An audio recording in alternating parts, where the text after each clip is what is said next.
কয়েকদিন থেকেই আয়নায় আর নিজেকে দেখতে ইচ্ছে করছিল না অনন্যার। মধ্য 30-এই স্কিনটা এভাবে বুড়িয়ে গেল। নিয়মিত যত্ন নেওয়া চুলেও তেমন একটা উজ্জ্বলতা নেই। তবে কি খুব তাড়াতাড়ি বাতিলের দলে নাম লেখাবে সে? এমন নয় যে সে সারাদিন হাড়ভাঙা পরিশ্রম করে, উল্টে অন্যদের থেকে সে খানিক ভালোই আছে বোধহয়। রূপা বাড়িতে এসে নিয়মিত স্কিন চুলের পরিচর্যা করে দিয়ে যায়, তবুও সৃজনীর মতো চকচক করে কি। নামি দামি পার্লারেও যায় নিয়মিত, কিন্তু বিদেশি পার্লারের ঝকঝকে ভাব পাবে কোথায়? কেন যে মরতে সেদিন সৃজনীর সঙ্গে দেখা হলো? ওই মাখন পেলব ত্বকের ঔজ্জ্বল্য, ওই golden brown highlighted straight hair দেখে তার নিজেরও কেমন যেন অস্বস্তি হচ্ছিল। মনে হচ্ছিল চট করে কোনো বুটিকে ঢুকে লুকিয়ে পড়ে, কিন্তু ততক্ষণে সৃজনী তাকে দেখে ফেলেছে। আর কি, শপিং মলের 22 তলায় নামী সংস্থার ফাইন ডাইনিং, সাজানো গোছানো ওপেন টেরেস এক প্রকার জোর করেই সৃজনী টেনে নিয়ে গেল। অনন্যা অনেকবার ভেবেছিল এখানে আসবে, কিন্তু তেমনভাবে সময় সুযোগ হয়নি কখনো। 22 তলা থেকে কলকাতাকে দেখার মজাই আলাদা। চারপাশে ছড়িয়ে ছিটিয়ে থাকা আবর্জনাগুলো কোনো মন্ত্র বলে যেন গায়েব হয়ে যায়।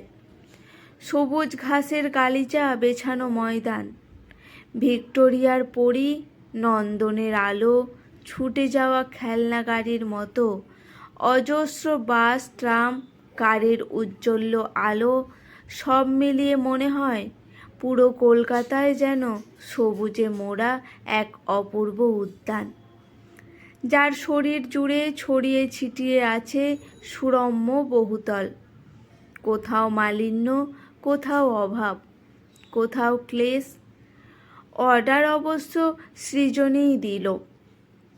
নন veg kebab platter, fish butter fry, mocktail orange blossom, cherry Deloitte.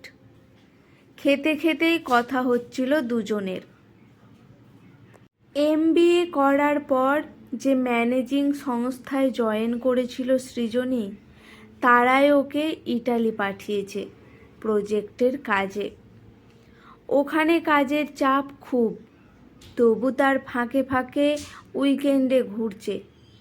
যখন ছবিগুলো দেখাচ্ছিল তখন ওর উজ্জ্বল চোখ মুখ দেখে অনন্যা যে কি ভীষণ হীনমন্যতায় ভুগছিল তা সে নিজে ছাড়া কেউ জানতে পারেনি।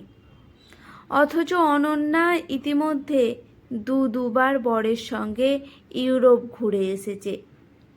এছাড়া প্রতি বছর 2 থেকে 3 বার দেশ বিদেশে বিভিন্ন ট্যুর তার বাঁধা থাকে। তবুও কেন যে এই হীনমন্যতা বোধ? কেন যে নিজেকে বারবার বাতিলের দলে মনে হচ্ছে বুঝতে পারছে না অনন্যা। দরজায় চাবি ঘোরানোর শব্দ। ওই সায়ক এলো বোধহয়। নামি স্কুলের 6ষ্ঠ শ্রেণীর ছাত্র, পড়াশোনায় যথেষ্ট সিরিয়াস। ছোটবেলায় সামান্য দেখিয়ে দেওয়া ছাড়া অনন্যাকে কোনোদিনই ছেলের পড়াশোনা নিয়ে কখনো মাথা ঘামাতে হয়নি। তারা ট্যুরে গেলেও ছেলে দিব্যি ঠাকুমা বা দিদার কাছে থেকে যায় পড়াশোনার জন্য।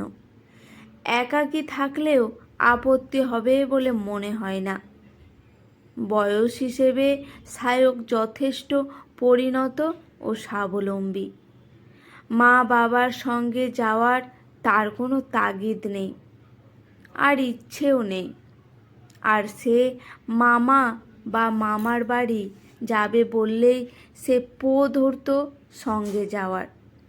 তাকে ফেলে মায়ের কোথাও যাওয়ার উপায় ছিল না। বাবা হেসে হেসে বলতো, রামভক্ত হনুমান দেখছি। এমন মা ভক্ত হনুমান এই প্রথম দেখলাম।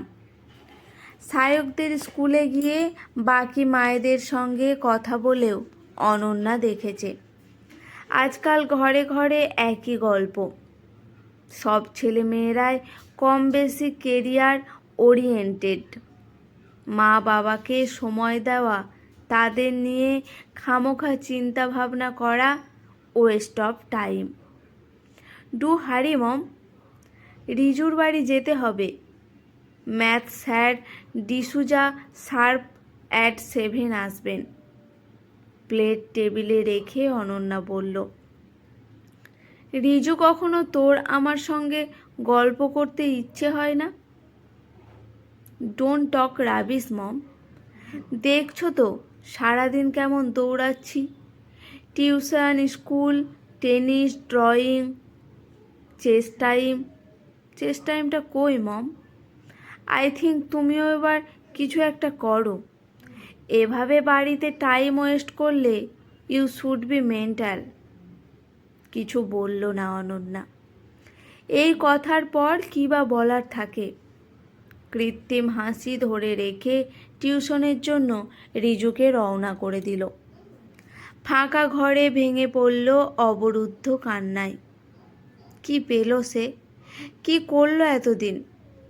কেন চলল লক্ষ্যহীন পথে? কার জন্য স্যাক্রিফাইস করলো কেরিয়ার? যাকে প্রাণের দোসর বলে মেনে নিয়েছিল অনেক দিনই, সে ব্যস্ত নিজের দুনিয়ায়। আজ তার আত্মজ তাকে ফেলে দিতে বাতিলের দলে। এতক্ষণে সে বুঝতে পারছে সৃজনীর ওই পেলব ত্বকের ঔজ্জ্বল্য কোনো মূল্যবান কৃত্রিম ক্রিমের কামাল নয়।